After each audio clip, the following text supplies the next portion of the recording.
another fabulous blasphemous time of the Bible and an atheist point of view. I am Shua, your host, and I am reading from the Bible, cover to cover, one chapter at a time and one chapter per video, because when I do, I laugh my fucking ass off every single time. That is the best reason alone. Now, before I go on, let's go ahead and start that bumper music, shall we? Alright. Where I left off was chapter 25 in Duty Trophy. Deuteronomy. It's all a crock of shit. Let's read. Verse 1. If there is a dispute between men and they come into the court and the judges decide between them, something tells me you didn't have a jury of your peers back then. Acquitting the innocent and condemning the guilty. Guilty. You're guilty. Verse 2, then if the guilty man deserves to be beaten, because he deserves it, right? This judge shall cause him to lie down and be beaten in his presence with a number of stripes in proportion to his offense. Something tells me a fine was not an option back then. Verse 3, 40 stripes may be given him. Stripes? I'm assuming that's whippings or lashings or whatever. But stripes. Stars and stripes. You know, they have stars after they're done with them. But not more, lest if one should go on to beat him with more stripes than these, your brother be degraded in your sight. Okay. Degraded?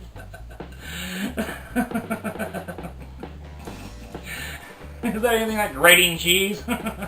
Or are you going to be grated in your sight? Good piece of topic. Verse 4. You shall not muzzle an ox when it is treading out the grain. The ox isn't allowed to speak. Not when he's working, no. You have to wait till your own time off. Wait till your break, ox. Then you can talk. You talk too much, ox. Verse 5. If brothers dwell together and one of them dies and has no son, the wife of the dead man shall not be married outside the family to a stranger. Well, if he introduces himself, he's not exactly a stranger now, is he? Stranger! Her husband's brother shall go in to her and take her as his wife and perform the duty of a husband's brother to her.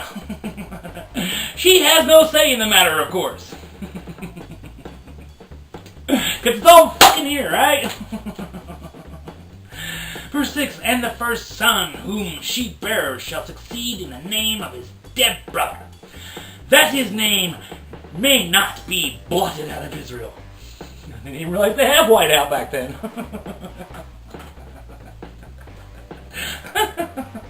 Verse 7, and if the man does not wish to take his brother's wife, then his brother's wife shall go up to the gate to the elders and say, my husband's brother refuses to perpetuate. Such big words. His brother's name in Israel. He will not perform the duty of a husband's brother to me. Well, it's not like he gave her a fucking choice, dude. Verse 8, then the elders of the city shall call him and speak to him. And if he persists, saying, I do not wish to take her. Because it's his choice, not hers. Verse 9, then his brother's wife shall go up to him in the presence of the elders and pull his sandal off his foot and spit in his face. I spit in your face.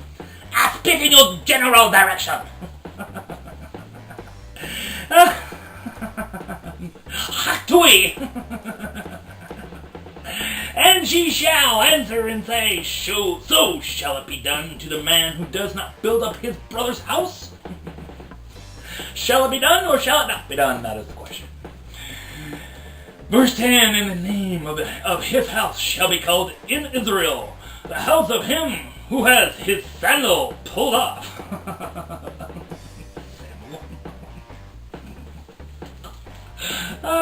fucking all this stupid shit in here anyways. Verse 11. When men fight with one another and the wife of the one draws near to rescue her husband from the hand of him who is beating him and puts out her hand and seizes him by the private parts.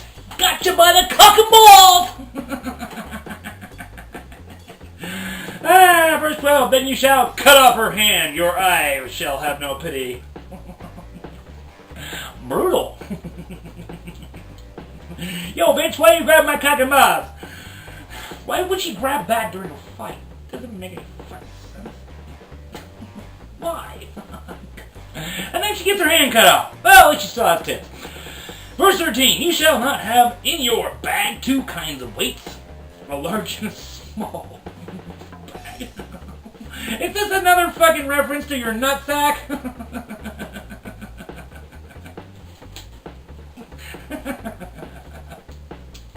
Verse 14, you shall not have in your house 2 kinds of measures, a large and a small. Okay. It's going to be metric or English. Pick one. Probably go with metric. Verse 15, a full and fair weight you shall have, a full and fair measure you shall have, that your days may be long in the land that the Lord your God is giving you. But your wife won't be giving you no hand job if you're going to fight. She'll be using her mouth forever.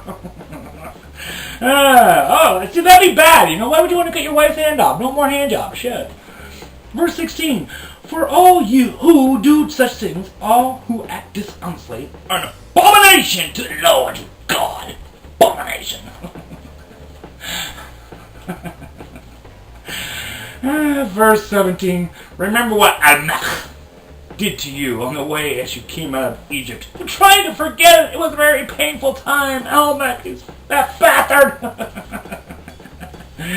Verse 15, how he attacked you on the way when you were faint and weary and cut off your tail. What? Tail?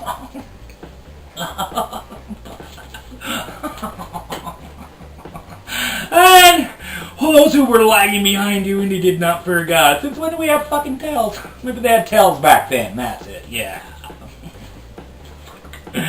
Verse 19, therefore, when the Lord your God is giving you rest from all your enemies around you, in the land that the Lord your God is giving you for an inheritance possess, you shall blot out the memory, with whiteout, of Anak from under your heavens. You shall not forget. Brutal chapter. Anyway, kids, once again, this has been the Bible and an atheist point of view.